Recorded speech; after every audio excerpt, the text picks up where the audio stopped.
Hello everyone, nubkeks here. Welcome back to Nub Raids. We're on the test server. Big shout out to Plarium, as always, for letting us be on the test server to make these videos for you in advance. We've got a new patch coming. I think this is 4 days before, so the patch should be on Monday, maybe Tuesday, but probably Monday, kicking off next week with a little bit of quality of life. So we'll dive in. The first thing, of course, is the Raglan and Elegias rebalance. That should be coming live, which is cool. So yep, there we go. Second thing, we already know about that. I did a video yesterday. Here we go. Mass summoning. Now, this actually sounds kind of misleading and it's kind of badly named, but here's what's actually happening. So, number one, the number of free slots in the reserve vault will be increased to 600, or be increased by 600, I suppose. Let me double check that. So, the reserve vault is getting bigger. Yeah, certainly not increasing to 600. I have 890 spots. I think it's increasing by 600. So my gosh, you can have so many in here. Oh, it's actually crazy how big this is. The reserve vault is. The total number of slots will now be 1,200. I believe that this will be increasing probably for free. Doesn't say anything here. We will also add a summon to reserve vault button in the portal menu. Once you tap it, all newly summoned champions will be sent directly to the reserve vault, which is super helpful if your collection is full. So let's see right now. We've got 390 in here, 307 in here. If I jump over, cool, I can say summon to reserve vault. Select this option. Champions will be sent directly to the reserve vault. Become the default type for all shards. Stays the same even after restarting the game, and you must manually change. That's fine. So I could just flip between them. I say yes, summon to my reserve vault. This is actually super handy for people. We got nothing good. That's fine. I can even see we've got 390 still in our collection and 317 here. I can summon more to the reserve vault, and then I can flip it back again. Ooh, Artak. He's on a progressive event. Some of you probably pulled them today in the progressive event. And then I can summon some here to my normal collection. So you can just flip between them. That is really cool. I know it's a big thing, especially for like super Krakens, right? It's like I'm running out of space for all my +4 mythicals. I've just got too many champions. There's no space for me to summon. Now there's another 600 spots. I think that's the main thing that's going for. Yeah, it just means that for most players, right, you're not going to get stuck going, oh shit, I got to throw stuff into, which happens basically every summoning session, right? You're like, got to make some space, throw stuff around the vault. You can just throw them straight in the reserve vault and then take them out when you want to. Great. On top of that, we'll add a new filter to the instant upgrade feature in the Tavern, which will allow you to sacrifice rare champions. It'll be turned off by default to avoid any accidental sacrifices. I love that. You are free to play around with it in case you feel like it. So I presume this is, if I go in here, by instant rank up, or I guess, is it instant level? I guess it's instant level.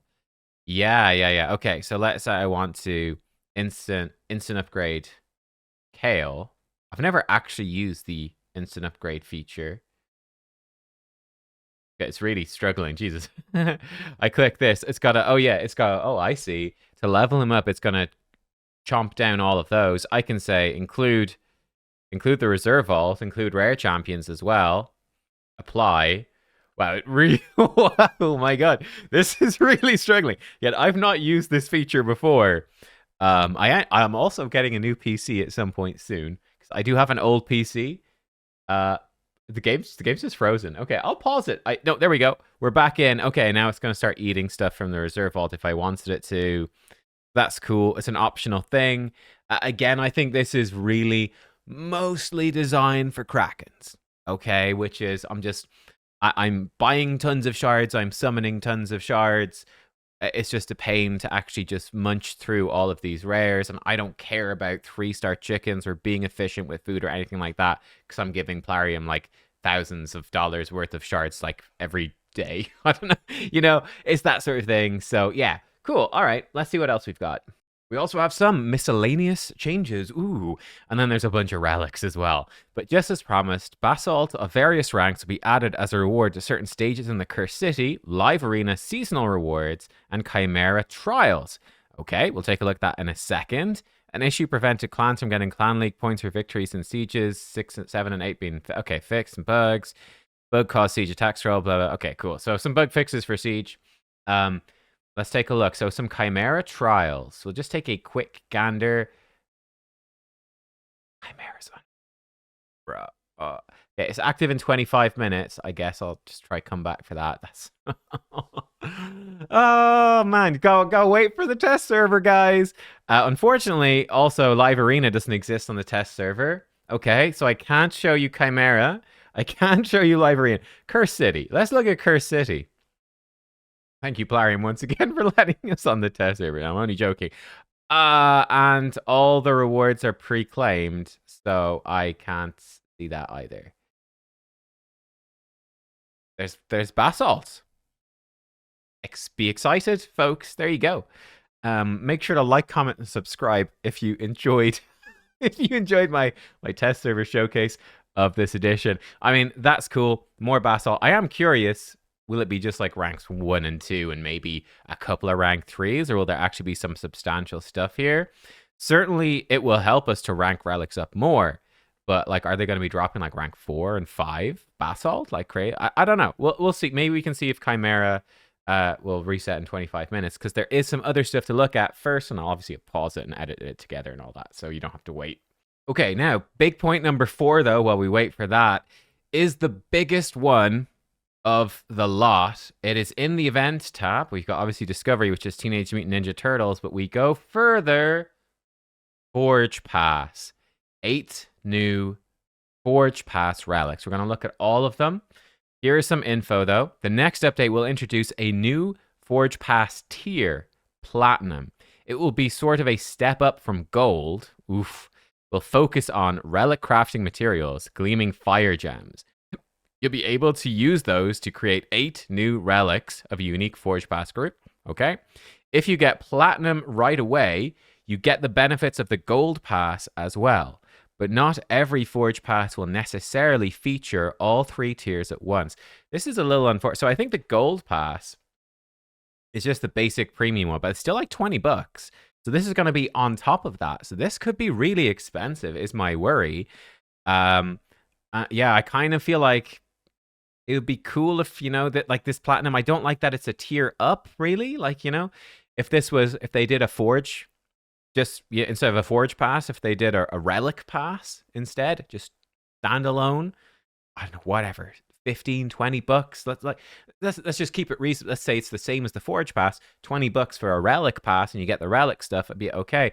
My concern is this might be $20 on top of $20 for the Gold Pass. So this might be $40. It might be $50. This could get really expensive really fast. Now, not every Forge Pass necessarily features all 3 tiers. That gives me some hope that they might run some just pure relic things and you don't need to buy multiple stuff. But I don't know. We'll see. Yeah, we'll see. Also, and there's some good news here. Relic crafting materials in the Forge Pass will become available in events and tournaments. So you'll be able to obtain them. So that's good as well. That's really important to note. You will be able to get some of these for free, but you'll get most of them. You're definitely going to get way more easily by spending real money, but it might be very expensive. So we will see. Let's take a look. Are they any good? That's the question. We go from the rares up, I think makes the most sense. Let's move me over to this side of the screen. Huzzah. Frost Spawn Cocoon. HP, defense, and resist. Wearer is healed by 2% max HP when using their default skill. That goes up 8% max HP healing using the default skill. Actually pretty good, like for some solo stuff. That's quite nice. It's pretty consistent. Very strong, I would say, with the turtles, right? That could be amazing on Donatello, for example. Just keep healing him like crazy. Square gem slot. So yeah, it's a rare that's usable. It's not insane, but it seems pretty solid. We got Pyros Malios. Looks visually sick. Attack, HP, crit damage. Wearer does 2% more damage if all allies are alive. Doesn't work if there's no allies. That goes up to, so 3, 4, 5, 6, 8% more damage. 8% more damage boost if everyone is alive. The general damage boost, I think this one probably kind of sucks. I'm just thinking like a Rethi Coronet, I can have up to 30% more damage. So yeah, you might get some use out of this. It's not totally useless, but not that crazy. It seems fine. I do think it's probably a good bit better than the Malefic Talon, which is a a low chance. I mean, realistically, like 30% for 10% more damage versus, yeah, this having just always, let's say, 4% more damage. I think it's pretty much the same as Malefic Talon. This one seems kind of meh. Andromeda's Diadem, HP, defense, and speed. Whenever the wearer heals an ally with an active skill, has a 10% chance to decrease the cooldown of one of the wearer's skills by 1 turn. Okay, once per turn. That's really solid. Goes another 2, 4, 7, 10, and 15%. Quite stacked towards level 4, 5, that, and 6. Up to 25% maximum. So between 10 and 25% chance whenever you heal with a skill to reduce your skills by a turn. Pretty solid for like a healing-based champion. It's solid. That's good. Yeah, it's not too bad. Once per turn. Okay. Bit random. I think this is not a must get, but it's decent. The Exile's Crown. Resistance. HP defense. Wearer receives 1% less damage for each debuff on them. Okay, and we get an extra 1.5, 2.5, 3. So 4% less damage for each debuff. It's up to 40% damage reduction, potentially. But if you've got like 10 debuffs on you, you're in a pretty bad spot. A bit of a relic stat stick. Sorry, a resistance stat stick, I would say. Bit of counter synergy there. If you're building high resistance, probably don't have debuffs, right? Seems a bit weird. Why am I building resistance? Or why am I getting debuffs if I'm building resistance? It's just so I don't think this one is particularly good. So yeah, okay. The epics and the rares, I would say honestly, they're okay, but nothing special. You don't really need these, I'll be honest. Now let's look at the legendaries and the mythicals. These are usually where it's at. Blades of Akamori, accuracy, HP, defense. All right. Whenever an ally is attacked by an enemy, the wearer has a 15% chance, of placing a provoke debuff on the attacker for 1 turn. That's sick. Weird that it's like swords and then it's not anything to do with offense. It really looks like Blades of Akamori. This sounds like I hit people really hard. It's not that at all. This is crowd control relic, right? Low to accuracy, great. And then anytime an ally's attacked, you have a chance to provoke. What's that go up to? Oh, wow, an extra 15%. 30% chance to provoke an enemy whenever they attack an ally. That's actually really good for wave-based content. Pretty nasty for arena as well. That's very strong. Yeah, that's very strong. 2 squares, which are the tanky ones, and a diamond. Yep, that's very, very good. Just constantly spamming out some provokes. And it just happens. Yep. Okay. I wonder if this gets increased as well by the mastery that increases your chance to land provoke. If it does, this gets real strong. That's very good. Bane of Cintranos. Ooh, accuracy again. HP defense. Whenever an enemy receives a buff, the wearer has a 15% chance of gaining the same buff for 2 turns. Oh, that's kind of cool. Again, goes up to 30%. Enemies gain a buff. You have a chance to gain the same buff. What would be the most interesting one here to me would be ally protection. Let's say your enemy team buff up with ally protection.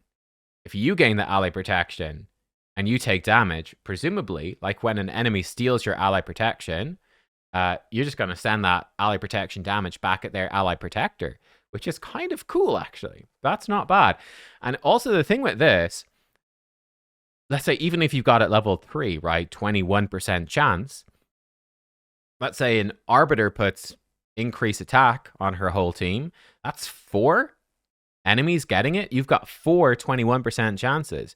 You actually have a pretty darn good chance to get it. Like, and Sifi buffs up like increased defense, increased speed, block debuffs on her whole team. You've got a pretty good chance to get most of those buffs, actually, even without upgrading it too much. Now, once per turn, though, maybe you can only get 1 buff. That's the downside. Ooh, so that once per turn. Yeah, you can steal 1 buff, I suppose, or copy 1 buff every single turn.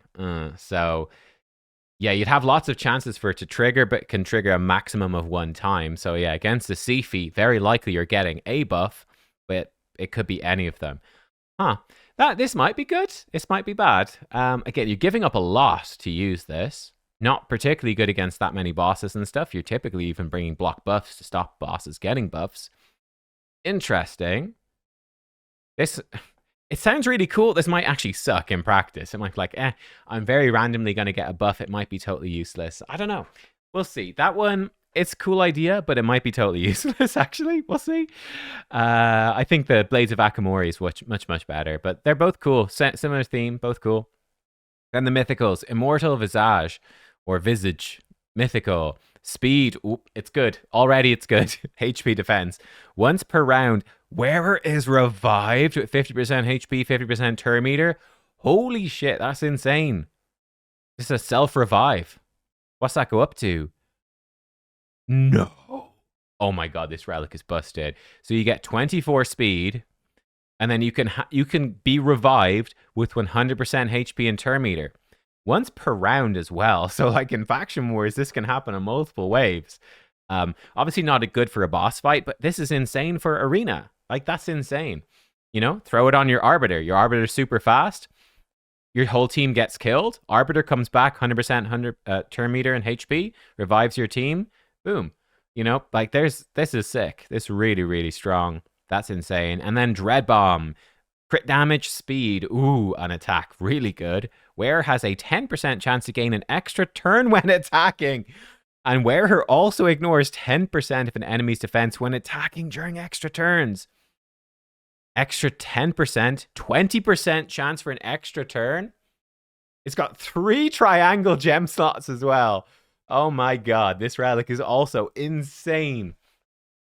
That is ridiculous. So 20% chance for an extra turn, and then you ignore bonus defense on your extra turns. That is just nuts. That is nutty good. Yeah, that's so strong. That's unbelievably strong.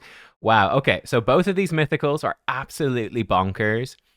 This one is a question mark. Big question mark, Banus and Tranos. Blades of Akamori, incredibly good as well. The epics are fine, but I think you don't really need them. They're okay. Then the rares are okay. Sort of same thing with all the relics. I feel like these days it's like the legendaries are like maybe they're hit or miss, and then the mythics are always crazy. That's sort of where we're at. That's the game. But yeah, Forge Pass Relics. Is this good? Does this suck? I don't know. Let me know. Is it great or does it suck? They're gonna sell them from the Forge Pass. Again, I am happy that they said this, that there is a way to get them without paying. I think that's good, and that's important. Like I could see these being rewards for Decks of Fate and whatnot, but I think realistically, it seems to me most of the value is in the Mythicals and the Blades of Akamori. It's gonna like they're not gonna give you that many mythical fragments. So certainly they're not going to be easy to get. I'm curious how much you'll get from buying it with the Forge Pass. I will say it is a big pay to win thing, like being able to buy effectively mythical fragments. You can already do that sort of, right? You can so for example, there's a summon rush on at the moment in game. There's 50 mythical fragments for doing lots of the summon rush. I don't have enough shards to do it. If I spent money, I could do it. And there you go. I've effectively bought 50 mythical fragments. So it's soft monetized. You know, there's mythical fragments available for events and tournaments. It's very expensive. If you spend money, you can get them when you otherwise wouldn't. It's soft monetized already. This is basically a hard monetization, though. It's just they'll sell you them almost directly for money. So certainly for paying to win, this is likely to be very effective, depending on how many mythical fragments they put up for grabs. So yeah, if you are a spender, consider dedicating part of your budget to Forge Pass Relics, because yeah, these 3 I think are particularly good. We'll see. Let me know what you think, though. I definitely think this is going to be controversial, but I'll see. I'm curious. Let me know your thoughts. I am curious to see what you think. And I think that's it for the test server so far. So that's it. All this stuff should be coming on Monday. Yeah, give me your thoughts. What do we think? I'll see you next time. Thanks for watching, everyone. And, oh, wait, hang on. I need to see about the Chimera thing. Let me pause the recording. Let me see. Okay. Let me see. I'll see. Hang on. All right, here we go. The excitement. We can check the trials. Amazing. Let's see. Oh, there is a 4-star Basalt in there, blocking 7 stun debuffs. I wonder if they've replaced any of the mythicals. Let's see. 3, 9, 12... 18. No, 25. Okay, there's still 25 mythicals. So there's still the same amount of mythicals. Any other basalt in here? Got a 3-star, 10 debuffs. One must be. I don't know if there was any basalt before, but a 4-star. That's cool. So 1 4-star every week from Chimera. Ultra Nightmare. What about Nightmare? Anything in there? A 3-star. The same trial this time. And that's it. Okay. Not the most exciting.